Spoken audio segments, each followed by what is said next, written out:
ഒരു വാക്യം വായിക്കാം. അല്ലേ, യോഹന്നാൻ്റെ സുവിശേഷം 16-ാം അധ്യായം അതിൻ്റെ 33-ാം വാക്യം.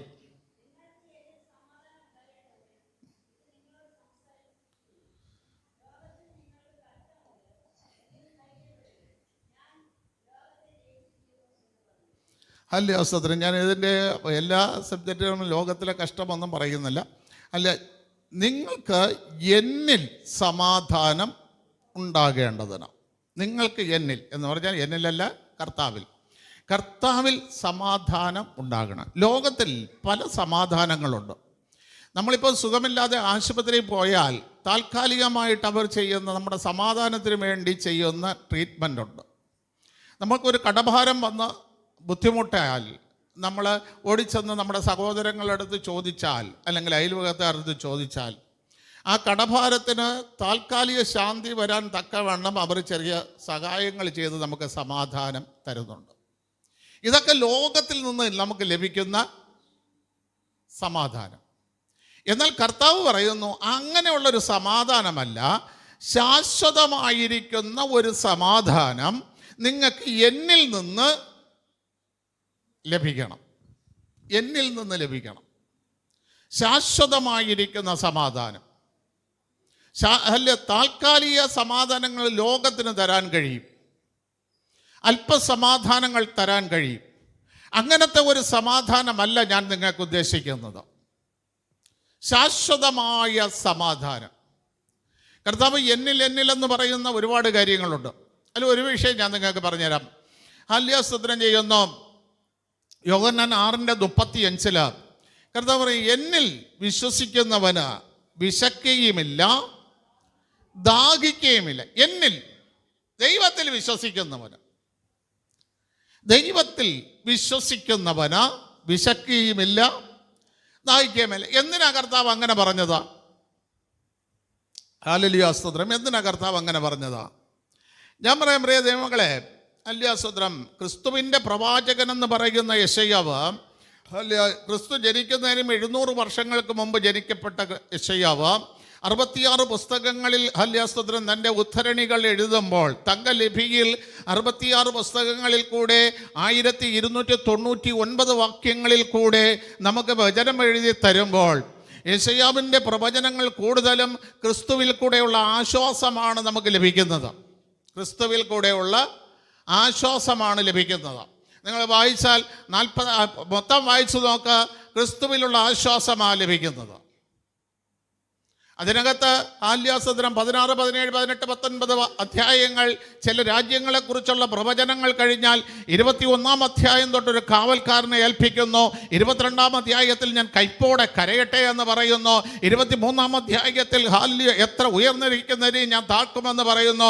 24-ാം അധ്യായത്തിൽ പറയുന്നു, പേടിച്ചോടുന്നവൻ കുഴിയിൽ വീഴും എന്ന് പറയുന്നു. 25-ാം അധ്യായത്തിൽ പറയുന്നു, അവൻ ആശ്രമിക്കുന്നവൻ അവനൊരു പൂർണ്ണമായിരിക്കുന്ന സമാധാനം കൊടുക്കും ഒരു മതിലാണെന്ന് പറയുന്നു.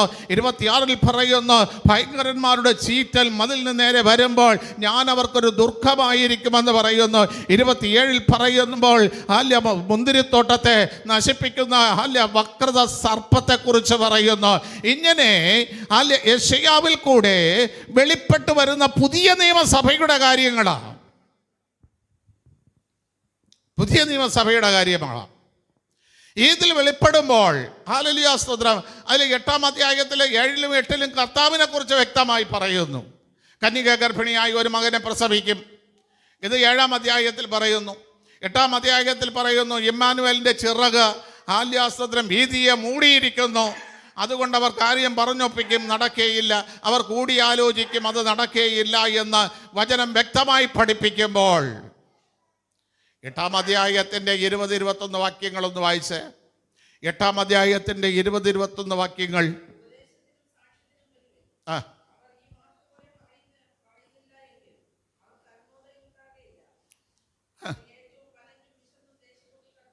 കേട്ടാ, ഉപദേശത്തിനും സാക്ഷ്യത്തിനുമായി വന്നില്ല എങ്കിൽ, അടുത്ത ഉപദേശത്തിനും സാക്ഷ്യത്തിനും ഈ വാക്കുപോലെ ദൈവത്തിൻ്റെ ഉപദേശവും ദൈവത്തിൻ്റെ സാക്ഷ്യവും പോലെ ജീവിച്ചില്ല എങ്കിൽ അവർക്ക് പുതിയൊരു ഉദയമില്ല. പുതിയ ഉദയമില്ല. ദൈവത്തിൻ്റെ ഉപദേശം, കർത്താവ് പറഞ്ഞു, ഞാൻ പറയുന്ന ഉപദേശം എൻ്റേതല്ല, എൻ്റെ പിതാവിൻ്റെ അത്രേ, എന്നെ അയച്ചവൻ്റെ അത്രേ. എൻ്റെ ഉപദേശം കേൾക്കുന്നവൻ എൻ്റെ പിതാവിൻ്റെ ഉപദേശം കേൾക്കുന്നു. എന്നെ മാനിക്കുന്നവൻ പിതാവിനെ മാനിക്കുന്നു, എന്നെ അയച്ചവനെ മാനിക്കുന്നു. ഉപദേശത്തിനും സാക്ഷ്യത്തിനും വരണം. വന്നാലേ നിങ്ങൾക്ക് പുതിയ ഉദയം ഉണ്ടാകുകയുള്ളൂ. അടുത്ത് അല്ലെങ്കിൽ ഉണ്ടല്ലോ ഉദയം ഉണ്ടാകില്ല. ഏറ്റവും വലഞ്ഞും വിശന്നും ദേശത്തിൽ കൂടെ കടന്നു പോകും.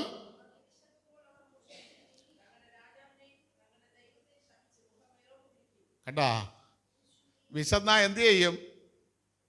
രാജാവിനെ ശപിക്കും, ദൈവത്തെ ശപിക്കും. അപ്പൊ എന്നിൽ വിശ്വസിക്കുന്നവൻ എന്തില്ല? വിശക്കുകയില്ല. പകൽക്കാലം നിങ്ങൾ മനസ്സിലാക്കണം. അല്ല, ദൈവത്തിൽ വിശ്വസിക്കണം. ഞാൻ ഒരുപാട് പ്രാവശ്യം പറഞ്ഞിട്ടുണ്ട്. ചിലപ്പോഴൊക്കെ ഞാൻ ചിന്തിച്ചു പറഞ്ഞു, കർത്താവേ, വല്ല രോഗവും വന്ന് ഒന്നും കഴിക്കാൻ പറ്റാതെ വന്നാൽ, അപ്പം ഞാൻ ഇത്രയും ദിവസം ഇങ്ങനെയൊക്കെ കഴിച്ചുകൊണ്ടിരുന്ന ആളാണ്, ഇനി എനിക്കൊന്നും കഴിക്കാൻ പറ്റൂലേ എന്ന് ഭാരപ്പെട്ടിട്ടുണ്ട്. പക്ഷേ ഇപ്പം ഉണ്ടല്ലോ, എല്ലാം തരണം ചെയ്യാനുള്ള കഴിവ് ദൈവം എന്ത് ചെയ്യുന്നു? തരുന്നു.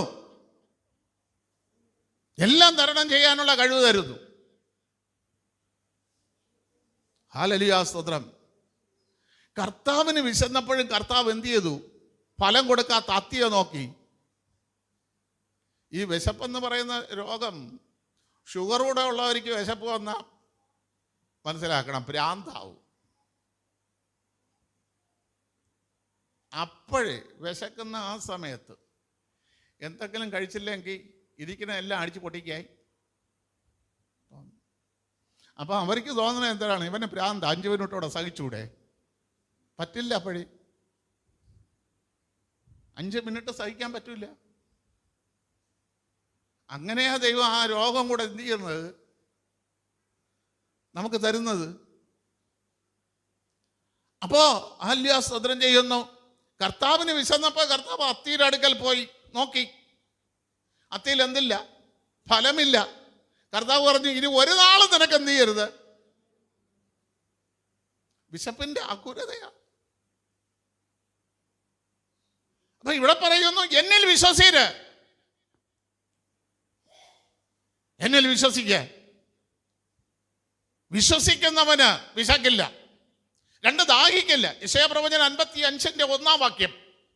യെശയ്യാ 55-ന്റെ 1.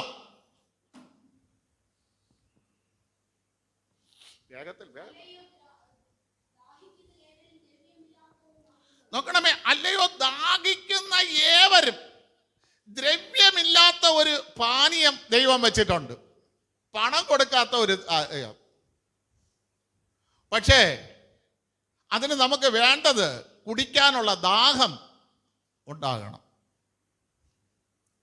അല്ലേ? ശമരിയ സ്ത്രീയുടെ അടുത്ത് കർത്താവ് വന്നിട്ട് പറയുന്നു, ഹല്ലേലൂയ, സ്തോത്രം ചെയ്യുന്നു, നിന്നോട് കുടിപ്പാൻ ചോദിക്കുന്നത് ആരെന്ന് നീ അറിഞ്ഞെങ്കിൽ കൊള്ളാമായിരുന്നു.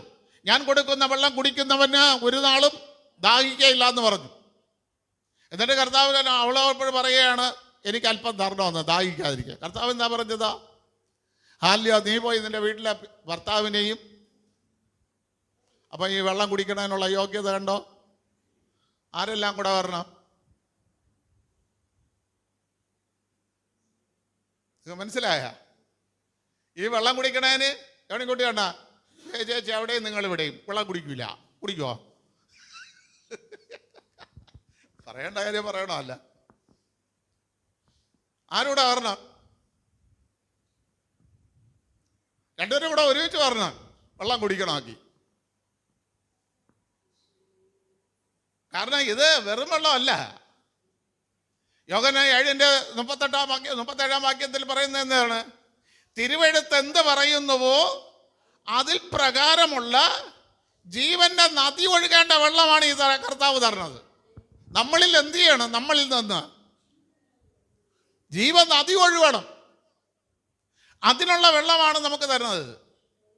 അങ്ങനെയാണെങ്കിൽ ജീവൻ നദി ഒഴുകണമെങ്കിൽ ഒരാൾ മാത്രമായിട്ട് ജീവൻ വരുമോ? ഭർത്താവ് ഒരിടത്തും ഭാര്യ ഒരിടത്ത് നിൽക്കട്ടെ, ജീവൻ വരുമോ? അടുത്തൊരു ജീവൻ വരുമോ? ഭർത്താവ് ഗൾഫിലും ഭാര്യ കേരളത്തിലും, ജീവൻ അടുത്ത ഒരു കുഞ്ഞ് കാണുമോ? അടുത്ത് വരണം. അതിന് നദി ഒഴുകണമെങ്കിൽ രണ്ടുപേരും കൂടെ വന്ന് എന്ത് ചെയ്യണം? ചോദിക്കണം. രണ്ടുപേരും കൂടെ വന്ന് ചോദിക്കണം, കർത്താവേ, ഈ വെള്ളം എനിക്ക് കുടിക്കാൻ ഞാൻ ആഗ്രഹിക്കുന്നു. എന്നിൽ നിന്നൊരു പുതിയ നദി എന്ത് ചെയ്യണം? ഒഴുകണം. അല്ലേ? ഈ നദി ആക്ക് കൊടുക്കും, ഈ വെള്ളം ആക്ക് കൊടുക്കും, ഈ വെള്ളം ആക്ക് കൊടുക്കും. വെളിപ്പാട് പുസ്തകം 22:17 മണവാട്ടിക്ക് കൊടുക്കുന്നതാ.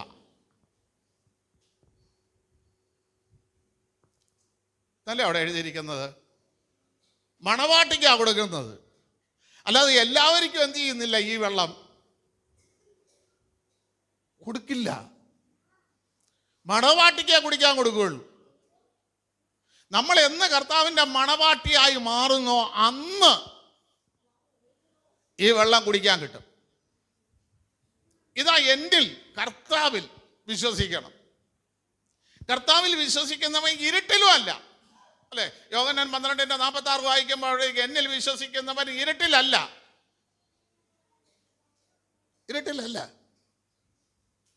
അവൻ വെളിച്ചത്തിലാ. ഒന്ന് വായിച്ചോ 12:46.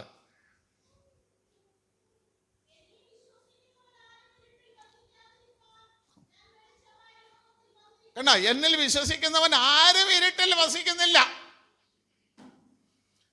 നിങ്ങൾ പുസ്തകം വായിക്കുമ്പോൾ ഇയ്യോബിൻ്റെ പുസ്തകം നിങ്ങൾ വായിക്കണം. 1069 അധ്യായങ്ങളുള്ള വാക്യങ്ങളുള്ള 42 അധ്യായങ്ങളുള്ള ഇയ്യോബിൻ്റെ പുസ്തകം നിങ്ങൾ വായിക്കണം. 516 വാക്യങ്ങൾ ഇയ്യോബ് പറഞ്ഞിട്ടുണ്ട്. അപ്പോൾ അതിനകത്ത് ഇയ്യോബ് ആരാണ് ഒന്നാമത്തെ ഒരു സബ്ജക്റ്റ്. ഇയ്യോബ് മനുഷ്യനും ദൈവത്തിനും നേരുള്ളവനെന്ന് തെളിഞ്ഞ മനുഷ്യനാണ് ആര്? ഇയ്യോബ്. അല്ലേ? 1-ാം അധ്യായം 1-ാം വാക്യം. അവിടെ എഴുതിയിരിക്കുന്നത് ആരാണ് പറഞ്ഞത്? ഇയ്യോബ് നിഷ്കളങ്കനും നേരുള്ള ആര് പറഞ്ഞു?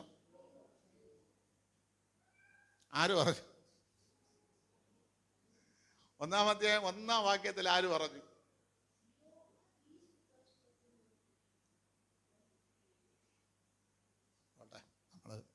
വിട്ടല്ലേ ആശിഷ, വിട്ട്. ഈ പുസ്തകം എഴുതിയ ആരോ അദ്ദേഹമാണ് പറഞ്ഞത്. അല്ലേ? 9-ാം വാക്യത്തിലാണ് ദൈവം പറഞ്ഞത്. 8-ാം വാക്യത്തിൽ 9-ാം വാക്യത്തിൽ പിശാച് പറഞ്ഞു. 2-9 ഭാര്യ പറഞ്ഞു. 4-6 കൂട്ടുകാർ പറഞ്ഞു. ഇയ്യോബ് ഭക്തിയുള്ള മനുഷ്യൻ. അങ്ങനെ 5 പേരുടെ സാക്ഷ്യം ഇയ്യോബിന് ഉണ്ട്. ഓട്ടെ, ഹല്ലേലൂയ, സ്തോത്രം. നോക്കട്ടെ, ഇപ്പം നോക്കി പഠിക്കട്ടെ. ഈ വചനങ്ങളെല്ലാം കുറിച്ച് വെച്ചോ, കറക്റ്റായിട്ടുണ്ട്. 5 പേര് ഇയ്യോബിനെ കുറിച്ച് സാക്ഷി പറഞ്ഞു. 1 പുസ്തകം എഴുതിയ ആൾ പറഞ്ഞു, 2 ദൈവം പറഞ്ഞു, 3 പിശാച് പറഞ്ഞു, 4 ഭാര്യ പറഞ്ഞു, 5 കൂട്ടുകാർ പറഞ്ഞു. 4-6 വാക്യം. അപ്പോൾ ഇയ്യോബ് നേരുള്ള മനുഷ്യനാണെന്ന് ദൈവത്തിൻ്റെ മുമ്പിലും മനുഷ്യരുടെ മുമ്പിലും തെളിയിച്ച മനുഷ്യനാണ് ആര്? ഇയ്യോബ്. അടുത്ത ഇയ്യോബ് ആരാ?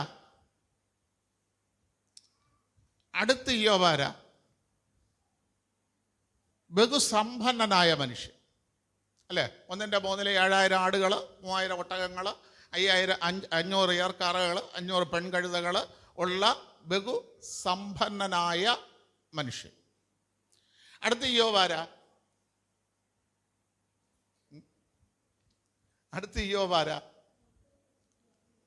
മക്കൾക്ക് വേണ്ടി പ്രാർത്ഥിക്കുന്ന പ്രാർത്ഥനാ മനുഷ്യൻ. ആണോ? പ്രാർത്ഥനാ മനുഷ്യൻ. മക്കൾ ഹൃദയം കൊണ്ട് ദൈവത്തോട് തെറ്റ് ചെയ്തു പോയെന്ന് പറഞ്ഞാൽ ആ നിമിഷം നമ്മളിൽ എത്ര പേരുണ്ട്? എത്ര അപ്പന്മാരുണ്ട്? അയ്യോ ഇന്ന വഴിക്ക് എൻ്റെ മോൻ പോയിരിക്കണം, അവനിൽ എന്തെങ്കിലും തെറ്റ് പറ്റിക്കാണും എന്ന് പറഞ്ഞ് വീട്ടിനകത്ത് കയറിയിരുന്ന് പ്രാർത്ഥിക്കുന്ന എത്ര അപ്പയുണ്ട്?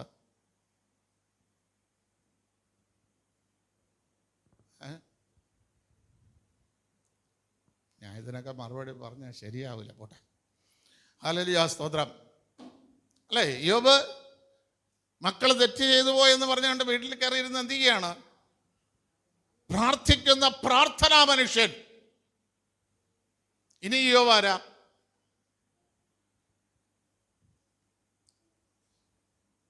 യോബിന്റെ പുസ്തകം 29-21 വായിക്കുമ്പോൾ നിരാശപ്പെട്ടിരിക്കുന്ന മനുഷ്യരുടെ വാക്കുകൊണ്ട് താങ്ങുന്ന പോപ്പുലറായ മനുഷ്യൻ. തൻ്റെ ജീവിതത്തിൽ ആരും അവൻ്റെ വാക്ക് കേൾക്കാൻ കാത്തിരിക്കുന്ന, അല്ലേ, അവൻ സംസാരിച്ച് തുടങ്ങുമ്പോൾ വായെല്ലാവരും എന്ത് ചെയ്യും? കൂട്ടും. അത്ര പോപ്പുലറായ ജ്ഞാനമുള്ള മനുഷ്യനാണ് ഇയ്യോബ്. ഇനി ഇയ്യോബ് ആരാ? ഇയ്യോബിന്റെ പുസ്തകം 2:10 വായിക്കുമ്പോൾ നാവുകൊണ്ട് പാവം ചെയ്യാത്ത മനുഷ്യൻ. ഇതിലൊന്നും ഇയ്യോബ് നാവുകൊണ്ട് പാപം ചെയ്തില്ല. നാവുകൊണ്ട് പാപം ചെയ്യാത്ത മനുഷ്യൻ. ഇനി ഇയ്യോബിനെ കുറിച്ച് സവിശേഷതകൾ പറഞ്ഞാൽ ഒരുപാടുണ്ട്. ഇയ്യോബിന്റെ പുസ്തകം മൊത്തം നിങ്ങൾ വ്യക്തമായിട്ടൊന്നും പഠിച്ചു നോക്കും. ഈ വ്യക്തിയുടെ മേൽ പിശാച് ദൈവത്തോട് കുറ്റം പറഞ്ഞപ്പോൾ, ഒരു കാറ്റടിച്ചപ്പോൾ അവൻ്റെ സമ്പത്ത് നഷ്ടം. ഇത്രയും പോപ്പുലറായ, ഇത്രയും പ്രാർത്ഥനയുള്ള, ഇത്രയും സമ്പത്തുള്ള, ഇത്രയും നിഷ്കളങ്കമുണ്ടെന്ന് ദേശത്ത് തെളിയിച്ച ആല്യ മനുഷ്യൻ്റെ ജീവിതത്തിൽ പിശാച് കുറ്റം പറഞ്ഞപ്പോൾ ഒറ്റ വാക്കുകൊണ്ട് സകലതും നഷ്ടപ്പെട്ട്, സമ്പത്ത് നഷ്ടപ്പെട്ട്, ഒറ്റ ദിവസം 10 പെട്ടികൾ വീട്ടിൻ്റെ ഫ്രണ്ടിൽ എന്ത് ചെയ്തു? നിരന്നു. 10 പെട്ടികൾ, ഒന്നല്ല രണ്ടല്ല, 10 പെട്ടികൾ വീട്ടിൻ്റെ ഫ്രണ്ടിൽ നിരത്തി വയ്ക്കേണ്ടി വന്നു. അതുമാത്രമാണോ? രാത്രി മുഴുവനും ഉരുളത്തക്ക രീതിയിൽ, ഓട്ട് കഷ്ണം കൊണ്ട് തൻ്റെ ശരീരത്തെ ചൊറിയത്തക്ക രീതിയിൽ, ഉള്ളംകാല് മുതൽ ഉച്ചൻ തല വരെ അല്ലെ ചൊറിച്ചിൽ കൊണ്ട്, ചൊറിയൽ കൊണ്ട്, കഷ്ടപ്പെടുന്ന രോഗങ്ങൾ കൊണ്ട്, വ്രണം കൊണ്ട് നിറയപ്പെട്ടു. ഇന്ന് പകൽക്കാലം പ്രിയ ദൈവമക്കളെ, ആ ഇയ്യോബിൻ്റെ ജീവിതത്തിൽ ക്രിസ്തുവിൻ്റെ സമാധാനം വരുവാൻ തക്കവണ്ണം ഇട നൽകി അവൻ്റെ മുഖത്തെ ദൈവം ആദരിച്ചെങ്കിൽ, ഇന്ന് പകൽക്കാലം ഞാൻ നിങ്ങളോട് പറയുന്നു, ഹല്ലേലൂയ, സ്തോത്രം. ക്രിസ്തുവിൻ്റെ സമാധാനം നമ്മിൽ നിന്ന് വിട്ടുപോയിട്ടില്ല. എന്തൊക്കെ പ്രതികൂലങ്ങൾ വന്നാലും, എന്തൊക്കെ പ്രതിസന്ധികൾ വന്നാലും, നീ നാവുകൊണ്ട് പാപം ചെയ്യാതെ ദൈവത്തിൽ തന്നെ മുറുകെ പിടിച്ചുകൊണ്ട് പറയുന്നു, എന്നെ കൊന്നാലും ഞാൻ അവന് വേണ്ടി കാത്തിരിക്കും, ഞാൻ അവന് വേണ്ടി കാത്തിരിക്കും. എന്നെ ശോധന ചെയ്താൽ ഞാൻ പൊന്നുപോലെ പുറത്തു വരും. കാരണം അവൻ്റെ വചനത്തെ, എൻ്റെ ആഹാരത്തെക്കാൾ ഞാൻ സൂക്ഷിച്ചിട്ടുണ്ട് എന്ന് പറഞ്ഞിരുന്ന ഇയ്യോബിനെ ദൈവം മാനിച്ചെങ്കിൽ, ദൈവം ആദരിച്ചെങ്കിൽ, ഇന്ന് പകൽക്കാലം ദൈവത്തോട് നിലവിളിക്കുകയും ദൈവത്തോട് പ്രാർത്ഥിക്കുകയും, ദൈവമേ നീ അല്ലാതെ എനിക്കൊരു രക്ഷയില്ല എന്ന്, നിന്നിൽ മാത്രമാണ് ഞാൻ എൻ്റെ സമാധാനത്തെ കാണുന്നു എന്ന്, നിന്നിൽ മാത്രമാണ് ഞാൻ ആശ്രയിക്കുന്നു എന്ന് ആരൊക്കെ ആശിച്ചുകൊണ്ട് ദൈവസന്നിധിയിൽ പ്രാർത്ഥിക്കുന്നുവോ അവൻ്റെ മുഖത്തെ ഇന്ന് പകൽക്കാലം ദൈവം ആദരിക്കുക തന്നെ ചെയ്യാം. ദൈവത്തിൻ്റെ ആദരം നിന്റെ വീട്ടിനകത്ത് വരട്ടെ. ഹല്ലേലൂയ, സ്തോത്രം. നിന്നെ നിന്ദിച്ചവരുടെ മുമ്പിൽ, നിന്നെ പരിഹസിച്ചവരുടെ മുമ്പിൽ ദൈവിക മഹത്വം ഇറങ്ങി വരട്ടെ, ദൈവിക മഹത്വം ഇറങ്ങി വരട്ടെ.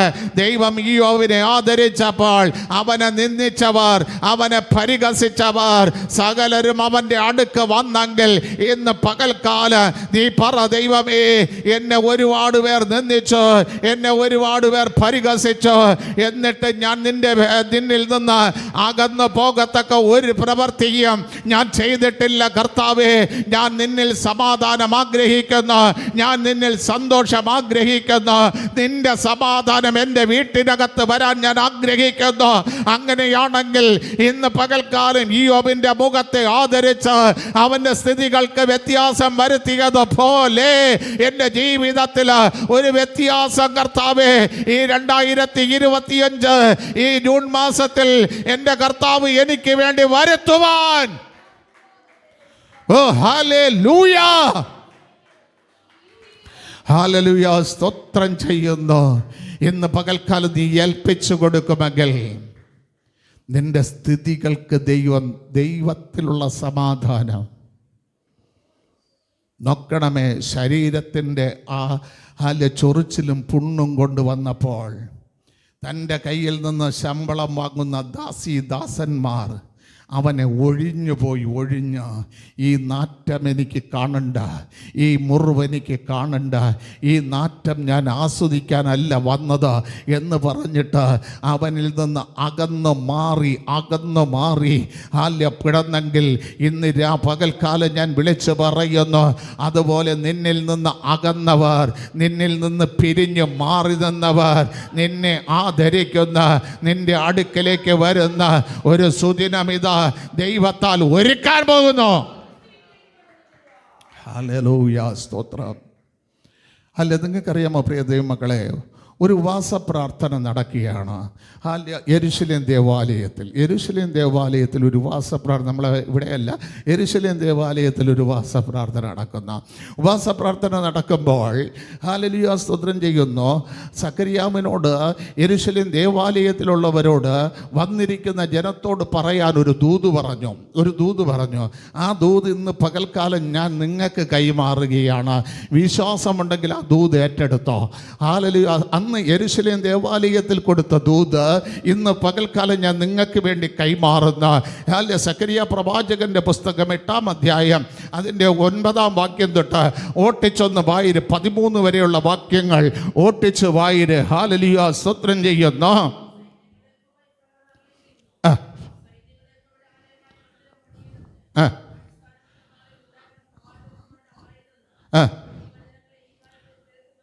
നോക്കണമേ, യെരുശലേം ദേവാലയം പണിയാൻ അടിസ്ഥാനമിട്ടപ്പോൾ അന്ന് പ്രവചിച്ച ചില പ്രവചനങ്ങൾ സക്കറിയാവ് പറയുകയാണ്. യെരുശലേം ദേവാലയം പണിതു, അത് ഇടിഞ്ഞു. അടുത്ത് സ്തോത്രം ചെയ്യുന്നു, അടുത്ത് യെഹൂസ്കേലിൻ്റെ കാലഘട്ടത്തിൽ പണിതു, അതും പൊളിഞ്ഞു. ഇപ്പോൾ വീണ്ടും സക്കറിയാവിൻ്റെ കാലഘട്ടത്തിൽ, സെരുബാബിലിൻ്റെ കാലഘട്ടത്തിൽ ആലയം പണിതു.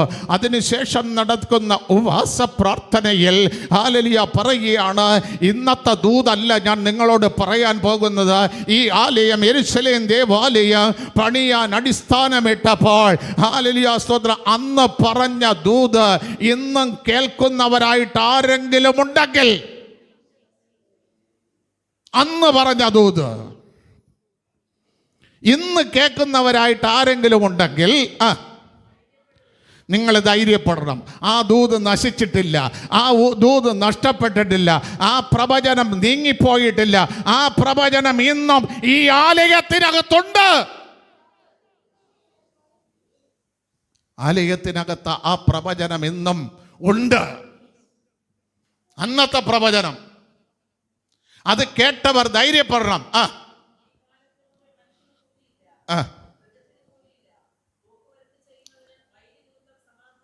നോക്കണമേ, ഈ ആലയം പണിത് ആലയം ഇടിഞ്ഞു. പക്ഷേ ആല്യാസ്വദ്രം അതിനകത്ത് സംഭവിച്ചത്, ഈ കാലഘട്ടത്തിൽ എന്തില്ലായിരുന്നു? ജോലി ചെയ്താൽ കൂലി ഇല്ല, പിന്നെ മൃഗത്തിന് കൂലിയില്ല. നോക്കണമേ, പോക്കുവരത്ത് ചെയ്യുന്നവന് വൈര്യ നിമിത്തം സമാധാനം. 3 കാര്യങ്ങൾ. ജോലി ചെയ്താൽ കൂലിയില്ല, മൃഗങ്ങളെ കൊണ്ട് ജോലി ചെയ്താൽ കൂലിയില്ല, ആല്യാസ്വദ്രം ജനത്തിന് സമാധാനമില്ല. ഈ 3 കാര്യങ്ങൾ ആലയത്തിൽ എന്ത് ചെയ്തു? നഷ്ടപ്പെട്ടു. പക്ഷെ ഇവർ ആലയത്തിനകത്ത് വരുന്നു, പ്രാർത്ഥിക്കുന്നു. പക്ഷെ ഈ 3 കാര്യങ്ങൾ ഇവർക്ക് നഷ്ടപ്പെട്ടു. അടുത്ത്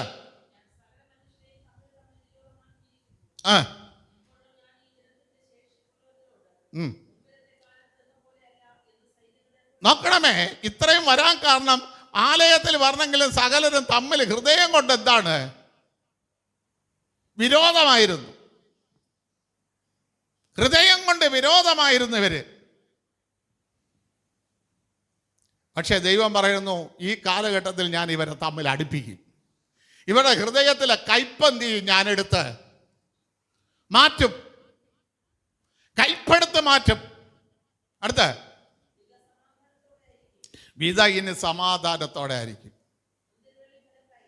ക്രിസ്തുവിൻ്റെ അനുഭവം സഭയ്ക്കകത്തുണ്ടാകും. ഭൂമി അനുഭവം തരും. ആകാശത്ത് നിന്ന് ഉപദേശം മഞ്ഞ് പോലെ എൻ്റെ ഉപദേശം തരും. കണ്ട, അന്ന് ആലയത്തിന്റെ അടിസ്ഥാനം ഇട്ടപ്പോൾ ഉണ്ടായിരുന്ന ജനത്തിന്റെ ശേഷിപ്പ്, മക്കളുണ്ടെങ്കിലും മരുമക്കളുണ്ടെങ്കിലും ചെറുമക്കളുണ്ടെങ്കിലും അവർക്ക് ഞാൻ ഇത് അവകാശമായി കൊടുക്കും. ഇന്ന് പകൽക്കാലം ഇത് നിങ്ങളെ ദൂതായിട്ട് ഏറ്റെടുത്തേ. യെരുശലേം ദേവാലയത്തിന്റെ അടിസ്ഥാനമിട്ടപ്പോൾ അല്ല നടക്കാത്ത കാര്യം സക്കറിയാവ് തൻ്റെ ഉപവാസ പ്രാർത്ഥനയിൽ കൂടെ ദൂതായി പറഞ്ഞെങ്കിൽ ഇന്ന് പകൽക്കാലം നിങ്ങളുടെ ജീവിതത്തിൽ ഈ ദൂതായിട്ട് നിങ്ങൾ ഏറ്റെടുത്തോ. ക്രിസ്തുവിൻ്റെ അനുഭവം ഉണ്ടാകും. അടുത്ത്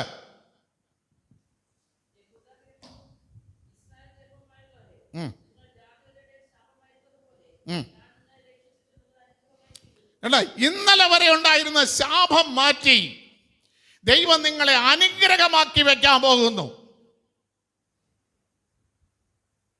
ഹല്ലേലൂയ, സ്തോത്രം. ഇന്നലെ വരെ നിങ്ങളൊരു ശാപമായിരുന്നു. പക്ഷെ ഇനി എന്ത് ചെയ്യും? ദൈവം അനുഗ്രഹമാക്കി വെക്കാൻ പോകുന്നു. അടുത്ത നിങ്ങൾ ഭയപ്പെടാതെ എന്ത് ചെയ്യണം?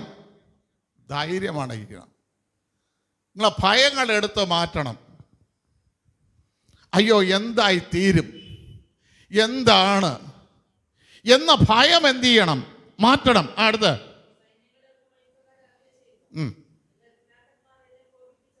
അത് വേണ്ട. ഹല്ലേലൂയ, സ്തോത്രം. അതിൻ്റെ 20 വായിച്ച 20.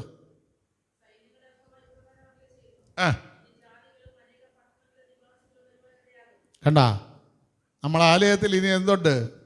ഇവിടെ നിന്നല്ല, ദൂരത്തുനിന്ന് ആള് വരാൻ ഉണ്ട്. അത് നിങ്ങൾ അനുഗ്രഹം പ്രാപിച്ചാലേ എന്ത് ചെയ്യുള്ളൂ? വരികയുള്ളൂ.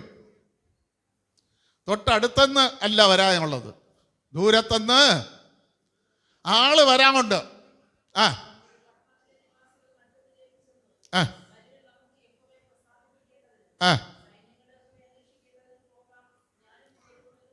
നോക്കണമേ, നമ്മൾ വിളിക്കാതെ തന്നെ ചില ജീവിതങ്ങൾ ഈ ഉപവാസ പ്രാർത്ഥന കഴിയുമ്പോൾ നമ്മുടെ ആലയത്തിലേക്ക് വരണം. നമ്മൾ വിളിക്കണ്ട. നിങ്ങളുടെ ഇടയിൽ ദൈവം ഉണ്ട് എന്ന് പറഞ്ഞിട്ട് ഈ ഉപവാസ പ്രാർത്ഥന കഴിയുമ്പോൾ നമ്മുടെ ഇടയിലേക്ക് നമ്മൾ വിളിക്കാതെ ചില ജീവിതങ്ങൾ കടന്നു വരാൻ ഇടയാകുന്ന രീതിയിൽ ആലയത്തിലുള്ളവർക്ക് അനുഗ്രഹം പ്രാപിക്കണം. അതാണ് ദൈവിക സമാധാനം. അടുത്ത്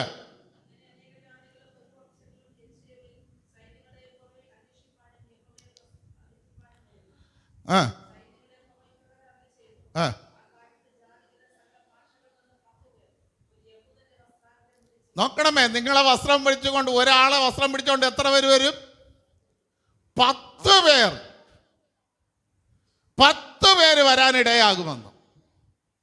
തകർന്നു കിടന്ന യെരുശലേം ദേവാലയത്തിൽ സെരുബാബിന്റെ മുമ്പിൽ നിന്ന് മഹാപർവ്വതത്തെ മാറ്റിയിട്ട് സക്കറിയാവ് പറഞ്ഞു, ആത്മാവ് കൊണ്ട്, സൈന്യത്താലുമല്ല ശക്തിയാലുമല്ല, ദൈവത്തിൻ്റെ ആത്മാവിനാൽ ആണിക്കല്ല് കയറ്റിയിട്ട് ആ ആലയം പണിതിട്ട് ഹല്ലേലൂയ സ്തോത്രം ചെയ്യുന്ന ആദ്യത്തെ ഉപവാസ പ്രാർത്ഥനയിൽ സക്കറിയാവ് വിളിച്ച ദൂത് അതാണെങ്കിൽ ഇന്ന് പകൽക്കാലം ദൈവത്തിൽ നിന്ന്, എൻ്റെ കർത്താവിൽ നിന്ന് നിങ്ങൾക്ക് സമാധാനം ഉണ്ടാകേണ്ടതിന് ഈ ദൂത് ഇന്ന് പകൽക്കാലം ഞാൻ നിങ്ങൾക്ക് കൈമാറുന്നു.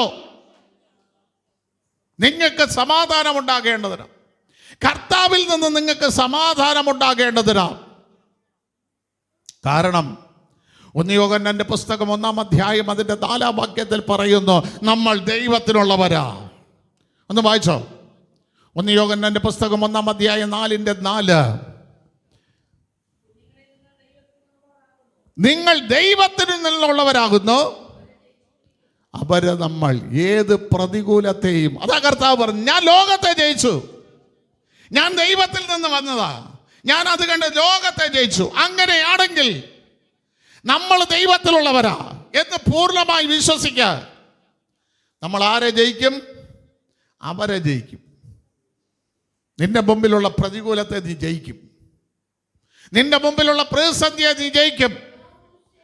പറ, നിന്റെ മുമ്പിൽ ഏത് പ്രതികൂലമാണ് നിൽക്കുന്നത്, അതിനെ നോക്കിക്കൊണ്ട് പറ, ഞാൻ ദൈവത്തിൽ നിന്നുള്ളതാ, ഞാൻ രക്ഷിക്കപ്പെട്ടതാ, ഞാൻ സ്നാനപ്പെട്ടതാ, കർത്താവിൻ്റെ രക്തത്തിൻ്റെ അവകാശിയാ ഞാൻ.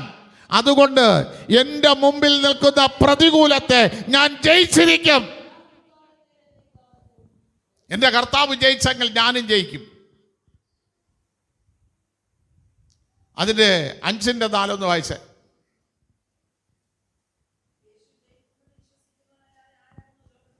കേട്ടാ, നീ യേശു കർത്താവിനെ എന്തെന്ന് വിശ്വസിക്കണം? ദൈവപുത്രനെന്ന് വിശ്വസിച്ചാൽ മാത്രം മതി, നീ ലോകത്തെ ജയിക്കും. കർത്താവ് പറഞ്ഞു, ഞാൻ ലോകത്തെ ജയിച്ചു, ധൈര്യപ്പെടുവിൻ. ഇന്ന് പല വിവാദങ്ങൾ നടക്കുന്നുണ്ടോ? ഇന്നലെ ഒരു ചാനലിൽ കണ്ടതാ, യേശു കർത്താവ് ദൈവപുത്രൻ അല്ല എന്ന് പറഞ്ഞൊരു ചർച്ച. നമ്മളെ നിരീശ്വരവാദിയായിരിക്കുന്ന ഹിന്ദുവിൻ്റെ ഈശ്വർ രാജീവ് എന്തോണ്ടല്ലോ, ആ രാഹുൽ ഈശ്വർ, പുള്ളി പറഞ്ഞ് യേശു കർത്താവ് ദൈവപുത്രൻ തന്നെയാണ്. അങ്ങനെ ഒരാളുള്ളത് കണ്ടല്ലേ അവർ ദൈവം എന്ന് പറഞ്ഞ് ആരാധിക്കുന്നത്, അല്ലാതെ വെറുതെ ഒരാളിനെ ആരാധിക്കുന്നില്ലല്ലോ. അങ്ങനെ മുസ്ലിമിൻ്റെയും ഹിന്ദുവിൻ്റെയും അല്ലെ ക്രിസ്ത്യാനിയും തമ്മിലൊരു വാദപ്രതിവാദം, 1 മണിക്കൂർ 55 മിനിറ്റ് നടന്ന വാദപ്രതിവാദം. അതിനകത്ത് അദ്ദേഹം പറഞ്ഞൊരു കാര്യം, ഇങ്ങനെ ഒരാൾ വന്നതുകൊണ്ടല്ലേ അദ്ദേഹത്തെ ആരാധിക്കുന്നത്, ഇല്ലാത്ത ഒരാളിനെ ആരാധിക്കുന്നില്ലല്ലോ. ഇന്നിങ്ങനെയുള്ള വാദപ്രതിവാദം നടക്കുമ്പോൾ പ്രിയ ദൈവമക്കളെ, ദൈവമക്കളുടെ ഇടയിൽ ഞാൻ പറയാം, യേശു കർത്താവ് ദൈവപുത്രനാണെന്ന് നീ ഉറച്ച് വിശ്വസിച്ചാൽ നിന്റെ മുമ്പിൽ നിൽക്കുന്ന പ്രതികൂലത്തെ നീ ജയിക്കും. നീ ജയിക്കും, നീ തോറ്റുപോകില്ല. കാരണം നമ്മൾ ആരാധിക്കുന്ന ദൈവം തോറ്റ ദൈവമല്ല. ആണോ? ക്രൂശിൽ ഹല്ലേലൂയ ജയോത്സവം കൊണ്ടാടിയെന്നാണ് എഴുതിയിരിക്കുന്നത്. എന്ത് ജയോത്സവമാണ് കൊണ്ടാടിയത് ക്രൂശിൽ? എന്ത് ജയോത്സവമാ? നമുക്ക് അനുകൂലമായും പ്രതികൂലമായും എഴുതിയിരുന്ന കയ്യെഴുത്ത് പ്രതികളെ മാച്ചു കളഞ്ഞു. ഇതാ ക്രൂശിൽ ജയോത്സവം കൊണ്ടാടിയത്. പിശാച് ഒരുപാട് പ്രതികൂലങ്ങൾ പറഞ്ഞു, അല്ലേ? ഒരുപാട് പറഞ്ഞു. ഇതൊക്കെ ഉപവസിക്കുമ്പോൾ മലാക്കി ലേഖനത്തിൽ പറഞ്ഞു വെച്ചു, ഹല്യാസ്തോത്രം. അവർ പറയാണ്, വാ ഈ ഉപവാസമല്ല വെറുതെ, ചുമ്മാ ഞങ്ങൾ കറുപ്പെടുത്ത് അവിടെ ചെന്നിരിക്കണം എന്നേ ഉള്ളൂ, അല്ലേ? ഇങ്ങനെയൊക്കെ പറഞ്ഞ് പ്രതികൂലം എഴുതി വെച്ചു. വെറുതെ ഉപവാസം എന്ന് അവർ പറഞ്ഞു. ദൈവം പറഞ്ഞു, അങ്ങനെയൊന്നുമല്ല, ഒരു മകനെ ആദരിക്കുന്നത് പോലെ ഞാൻ അവരെ ആദരിക്കും, അതൊക്കെ ചുമ്മയാണെന്ന് പറഞ്ഞു. അപ്പം ദൈവം പറഞ്ഞു, എടാ നിന്റെ വാക്കുകൊണ്ട് നീ എന്നെ മുഷിപ്പിക്കാതെ, പിശാച് അടുത്ത് നിൽക്കുകയാണ്, നീ പറയണതെല്ലാം കേട്ടോണ്ട് നിൽക്കുകയാണ്, അവൻ വന്ന് നിന്നെക്കുറിച്ച് കുറ്റം അല്ലേ? അങ്ങനെ ഒരു വാക്യമില്ലേ? വെളിപ്പാട് പുസ്തകം 12-ാം അധ്യായം 10-ാം വാക്യം അതിനെ ജയിക്കാൻ എന്തൊരു കൊണ്ട് ജയിക്കണമെന്നോ?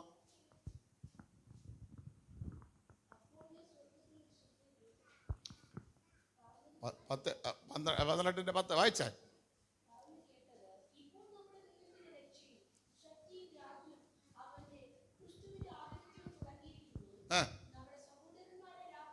രാപ്പകൽ നമ്മളെപ്പോഴൊക്കെ പ്രാർത്ഥിക്കും? രാവിലെ, ഉച്ചയ്ക്ക്, വൈകുന്നേരം തന്നല്ല, കയറി പറഞ്ഞ 3 പ്രാവശ്യം. ദൈവത്തിൻ്റെ നീതിയുള്ള വിധികൾ നമ്മളിൽ വെളിപ്പെടണമെങ്കിൽ എത്ര നേരം പ്രാർത്ഥിക്കണം?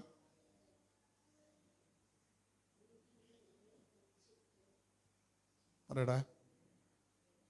7 പ്രാവശ്യം പ്രാർത്ഥിക്കണം. അല്ലേ? ദൈവത്തിൻ്റെ നീതിയുള്ള വിധികൾ നമ്മളിൽ വെളിപ്പെടേണ്ടതിന് 7 വട്ടം പ്രാർത്ഥിക്കണം. നമ്മൾ ചിലപ്പോൾ 3 വട്ടം പ്രാർത്ഥിച്ചെന്നിരിക്കും. വെളിപ്പെടുമോ? പക്ഷെ പിശാച് എപ്പോഴെല്ലാം ദൈവത്തോട് പ്രാർത്ഥിക്കുന്നുണ്ട്? രാവും പകലും.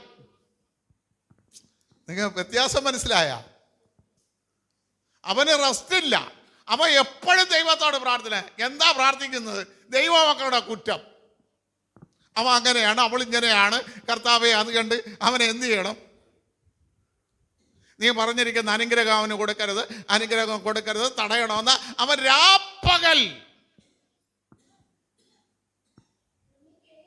നമ്മൾ ചിലപ്പോൾ 3 വട്ടോ 7 വട്ടോ ഒക്കെ പ്രാർത്ഥിക്കാം. പക്ഷെ മറ്റവ എന്ത് ചെയ്യാണ്? ഒരു റെസ്റ്റ് ഇല്ലാതെ പറഞ്ഞുകൊണ്ടിരിക്കുകയാണ്. ഹല്ലേലൂയ, സ്തോത്രം. അപ്പോഴേ ഹല്ലേലൂയ സ്തോത്രം ചെയ്യുന്നു. ഇവിടെ നോക്കാം, രാപ്പകൽ കുറ്റം പറഞ്ഞ ദൈവത്തിൻ്റെ ക്രിസ്തുവിൻ്റെ ആധിപത്യം നമ്മളിൽ വന്നാൽ മാത്രമേ അവനെ തള്ളിയിടാൻ പറ്റൂ. ആണോ? വചനം അങ്ങനെയല്ലേ പറയണത്? ക്രിസ്തുവിൻ്റെ ആധിപത്യം നമ്മിൽ വന്നപ്പോൾ രാപ്പകൽ കുറ്റം പറഞ്ഞ പിശാചിനെ എന്ത് ചെയ്തു? തള്ളിയിട്ടു. പിന്നെ നമ്മൾ ജയിക്കാൻ പോവുകയാണ്. എങ്ങനെ ജയിക്കും? ക്രിസ്തുവിൻ്റെ രക്തത്താലും സാക്ഷ്യവചനങ്ങളാലും നമ്മൾ അവരെ ജയിച്ചുവിരിക്കുന്നു. ആധിപത്യം നമ്മളിൽ വന്നാലേ നമ്മൾ ഈ കുടിക്കുന്ന രക്തം കൊണ്ട് പ്രയോജനമുള്ളൂ, പാനീയം കൊണ്ടേ ഇല്ലേ? ആധിപത്യം വരാതെ നമ്മൾ എത്ര തിരുമേശ എടുത്താലും പ്രയോജനമുണ്ടോ? ക്രിസ്തുവിൻ്റെ ആധിപത്യം വന്നു കഴിഞ്ഞപ്പോൾ അടുത്ത് നടക്കുന്നത് അവൻ്റെ രക്തത്താലും അവൻ്റെ സാക്ഷ്യവചനത്താലും നമ്മൾ അവരെ ജയിക്കുന്നു. ഇന്ന് പകൽക്കാലം നമ്മൾ ജയിക്കണം. ജയിച്ച് ക്രിസ്തുവിൻ്റെ സമാധാനം നമ്മിൽ വാഴണം.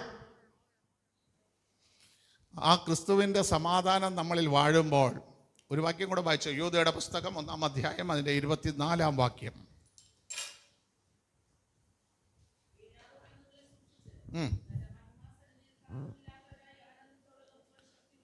കണ്ട, എങ്ങനെന്നർത്ഥം?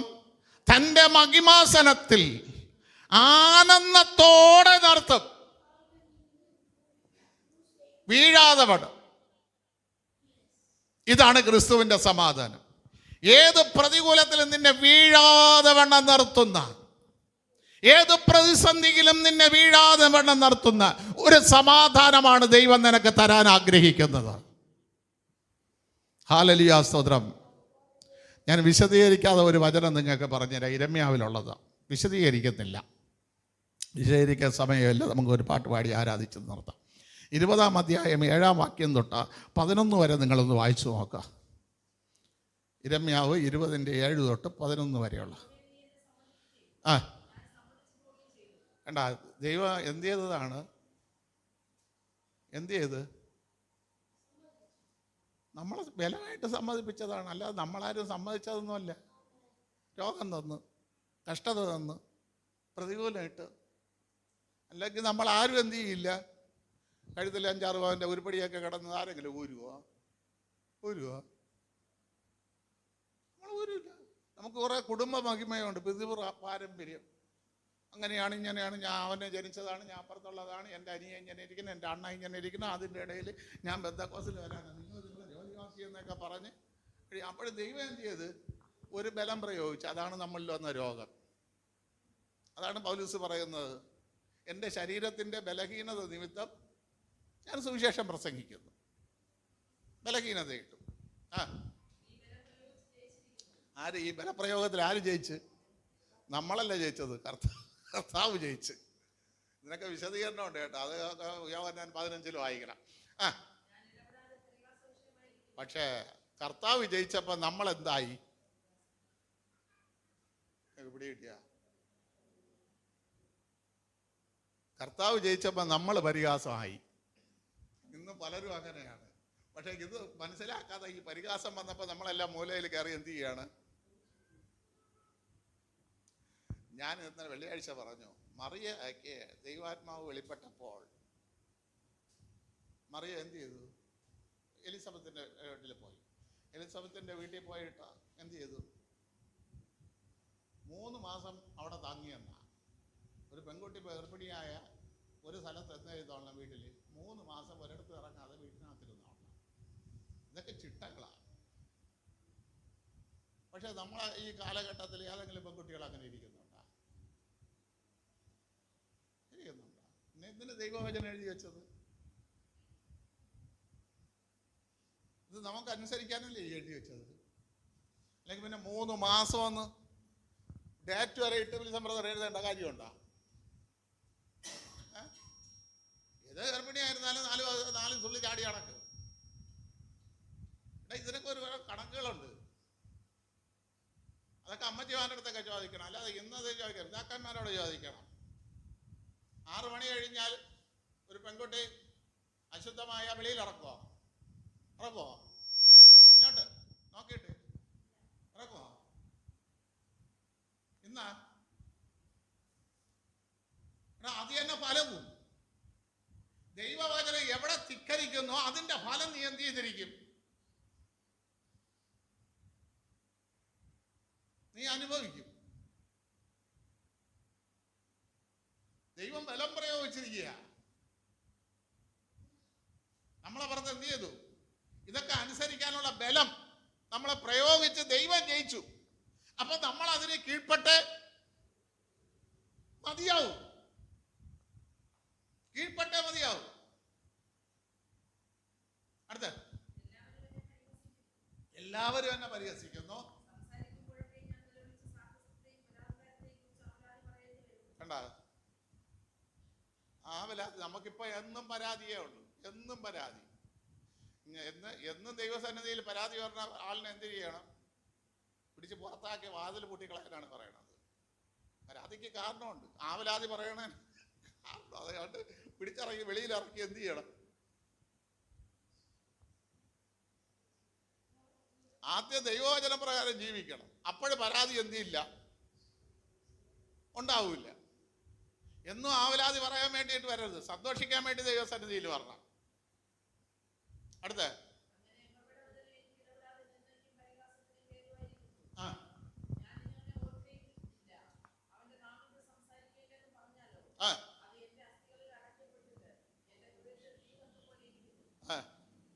നമ്മൾ ചിലപ്പോഴൊക്കെ പറയും, ഇനി ഈ പുസ്തകം എടുത്ത വേണ്ട, ദൈവമേ കഷ്ടമായി തീർന്നു. പക്ഷെ അപ്പം ദൈവം എന്ന് പറഞ്ഞാൽ എന്താണ്? ചിലർക്കെല്ലാം അസ്ഥിക്ക് തീ ഒന്ന് കൊടുക്കും. ചിലരൊക്കെ ആയിരിക്കണത് ചുമ്മാ ഇരുന്ന കാലിലാണ് വേദന, വേറെ ഒരു വേദനയല്ല, തീ തന്നതാ. മനസ്സിലായില്ലേ? നല്ല ഞാൻ പലർക്ക് വേണ്ടി പ്രാർത്ഥിക്കുമ്പോൾ എനിക്ക് മനസ്സിലായിട്ടുണ്ട് ഇത് എവിടെ കൊടുത്ത തീയാണ്.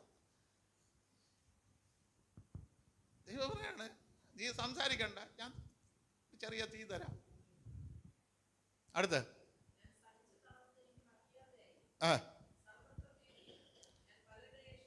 പലരുടെ ഏഷണി കേട്ടു.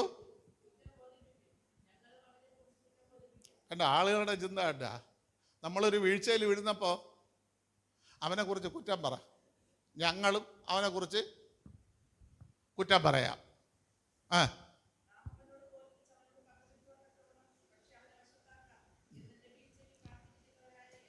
ഇതൊക്കെ പറയണത് എന്തിനാണ്? ഇത് പുസ്തകങ്ങൾ വായിച്ചല്ലേ? ഇതൊക്കെ പറയണത് എന്തിനാണ്? അവിടെ തന്നെ നിങ്ങൾ വായിച്ചെടുത്ത് തന്നെ ഉണ്ട്. അവരെ വശത്തോട്ട് കൊണ്ടുപോയി. മനസ്സിലായില്ലേ? അവരെ വശത്തോട്ട് നമ്മളെ എന്ത് ചെയ്യണം? കൊണ്ടുപോകണം. പക്ഷെ നമ്മൾ കുലുങ്ങാതെ നിന്നാൽ 11-ാം വാക്യം പറയണത് എന്താണ്? ദൈവം നമ്മോട് കൂടെ ഉണ്ട്. രക്ഷിക്കാനായിട്ട് ഒരു മഹാവീരനെ പോലെ ആ വീരന്റെ സമാധാനം ഇന്ന് പകൽക്കാലം നമ്മൾ അനുഭവിക്കാൻ തക്കവണ്ണം പ്രിയ ദൈവമക്കളെ നമ്മൾ തയ്യാറാകുക. അതിനൊന്നും വേണ്ട, ദൈവവചനം അനുസരിച്ചാൽ മാത്രം മതി. ദൈവവചനത്തെ അനുസരിച്ചാൽ കർത്താവ് പറഞ്ഞു, ഞാൻ നിങ്ങൾക്ക് സമാധാനം ഉണ്ടാകാനാണ് ഇത് പറയുന്നത്. നിങ്ങൾക്ക് സമാധാനമുണ്ടാകാൻ. ഹല്ലേലൂയ, സ്തോത്രം. ഈ സമാധാനം ഇന്ന് പകൽക്കാലം നമ്മുടെ ഓരോ കുടുംബത്തിലും ഓരോ വ്യക്തികളുടെ ജീവിതത്തിലും ഉണ്ടാകാൻ ഇടയാകട്ടെ.